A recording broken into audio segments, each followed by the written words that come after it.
Hello friends, welcome or welcome back. It's officially spring and I'm so excited to be outside. It's 62 degrees today, so that's pretty warm for this time of year. Anyways, so in today's video I just want to share with you my seed haul. All these seeds are from the dollar store. As you can see, they're full packets for $1. And I have them organized here for you, so I'm gonna go through them briefly and let you know what I got, but I'm not gonna stay too long on the seeds. Just want to share with you what I plan to do this year in the garden once the frost has passed. Anyways, so right here we have tomatoes. This one is for the container, as it says right here, and this is the Roma tomato seeds.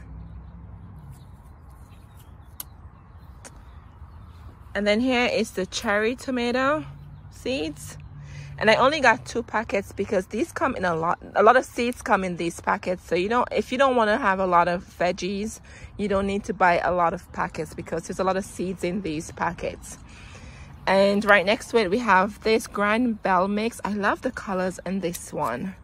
And just to let you know, if you've never purchased dollar store seed, I tried them last year and I must say I was very, very impressed. So give it a try, and it's only 4-pack for $1, and the seeds germinated. I had no problem with the seeds and the veggies and the flowers I got. They were amazing. Anyways, so this one is a beautiful Grand Bell mix. So I'm gonna start these from inside, so make sure you're subscribed so you can see how I begin these inside. I'm gonna probably do almost all of these, but not all of them from inside, but almost all of them, so I get a head start. When summer comes, I have blooms already. And then I have the Spanish variety for the habanero. Let me know in the comments below if you like hot pepper. I love hot pepper. You can use these to make hot sauce.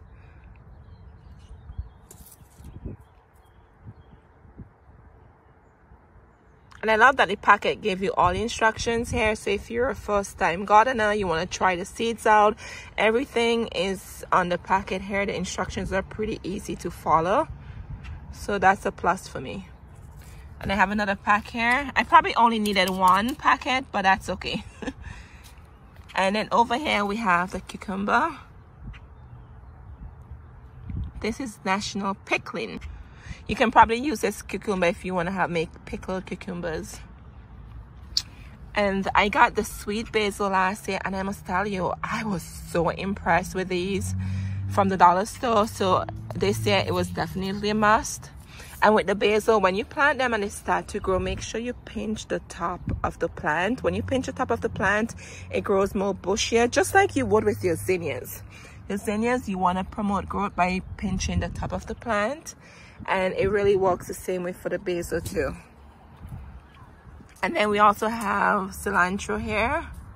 So these 2 herbs I would definitely be putting in here, and I'll get like a mint plant to put in here. This is my herb bowl, the mint and the cilantro and the basil in this bowl. That's an old mint from last year. I'm not sure if it's alive, but we will see. And then I have the squash here. The squash I'm going to put in a container. So I have a sticky here to remind myself that should be in a container. When I plant squash in containers, I'm very impressed with the results in a container. And when I say container, I mean a planter. And then moving on here, can you tell how much somebody loves zinnias? Oh my God, I did zinnias last year and I was so impressed.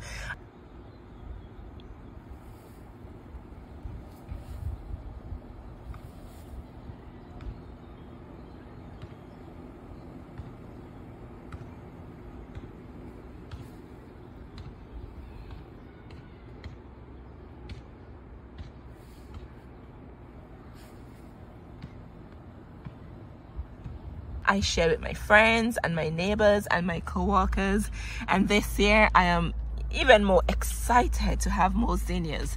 So I went crazy with zinnias, but you cannot have too much zinnias. It's beautiful. They make great cut flower. You can bring them inside. You can leave them in the planter and just have them there. And with these, make sure you pinch the head of the zinnias. Once you pinch the head of the zinnias, it promotes more growth. Your blooms are bigger and healthier. So keep that in mind.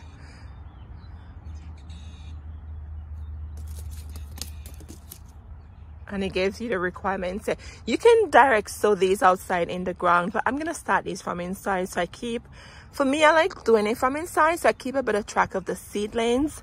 When you put them in the ground, the squirrel or the birds might come and dig them up. So I just like to keep them and plant them when they become a nice seedling size, so I can transport outside. So I have this variety. This is the semi-dwarf. And we have the lily pot mix right here. That's beautiful. Oh, and then these ones are the giant ones. Giant of California mix. Look at that. And then moving on, we have the Shasta Daisy. I actually have some of these in my garden, but they're not from seed. They're from the plant I got at Lowe's. But I'm excited to see if these will work from seed. I've never done it from seed, but I'm excited to give them a try.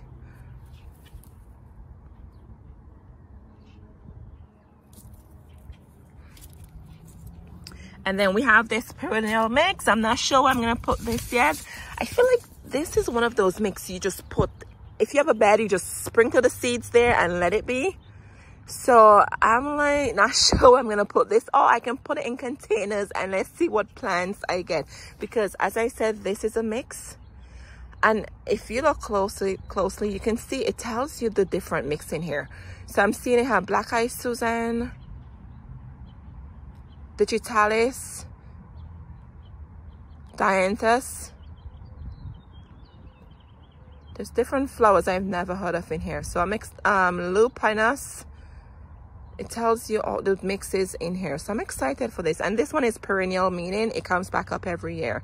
So I may put these in a container or figure out somewhere in the garden I could just sprinkle these and let nature be, right? I only got one pack of this. And this one, I love the frill look on this one. This is a Sweet William tall double mixed color. And this one says it's a biennial. Biennial meaning that this year it would grow as just as a plant and the next year it should flower. So I'm excited to test it out. My first time with this one. I'm excited to test it out to see. And this one, wow, it grows 2 feet tall. So this is pretty tall. But I love the petals on this one. Look at that. It's beautiful. And then we have the alyssum. Alyssum is really nice. This one is a carpet of snow. You can put this in the border at the front of your garden bed. And I like the way it grows. And this one is an annual too, so this will not come back for you.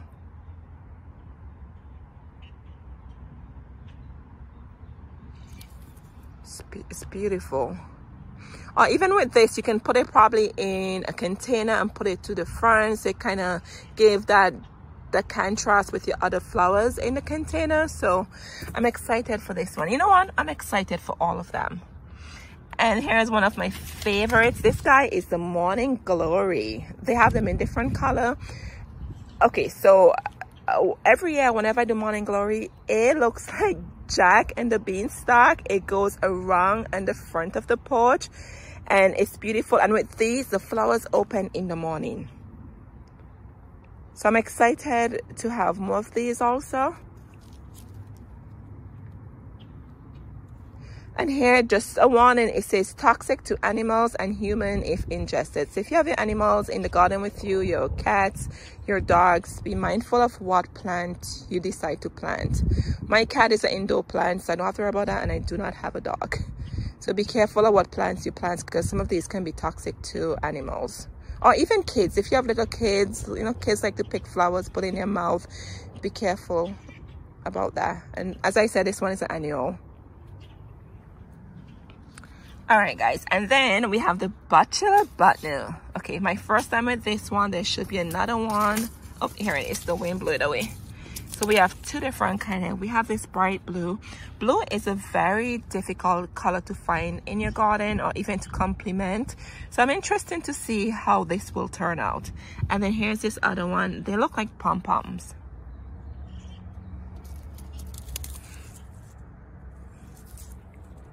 So these are also annuals.